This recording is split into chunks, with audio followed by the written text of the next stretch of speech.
ഒരു രാജ്യത്തുള്ള നിയമവ്യവസ്ഥകൾ ശക്തമായി കഴിഞ്ഞാൽ ആ രാജ്യത്ത് ജീവിക്കുന്ന ആളുകൾക്ക് ആ രാജ്യത്തെ നിയമവ്യവസ്ഥയോടും ആ രാജ്യത്തോടും ഒരു ഒരു അഭിമാനവും ഒരു സംരക്ഷണവും ലഭിച്ചെന്നൊക്കെ ഒരു തോന്നലുണ്ടാവും. ഞാനീ പറഞ്ഞു കഴിഞ്ഞാൽ കഴിഞ്ഞ ദിവസം നമ്മൾ സോഷ്യൽ മീഡിയയിലൊക്കെ കണ്ട ഒരു കാഴ്ചയുണ്ട്.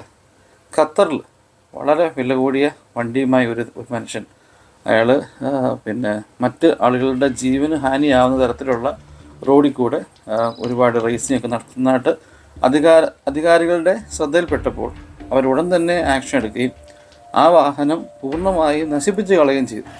ഭയങ്കരമായിട്ട് സോഷ്യൽ മീഡിയയിലൊക്കെ ഒരുപാട് ആൾക്കാർ കണ്ടൊരു വീഡിയോ ആണ്. ഒരുപക്ഷെ നിങ്ങൾ കണ്ടില്ലെങ്കിൽ ഇതാണ് വീഡിയോ.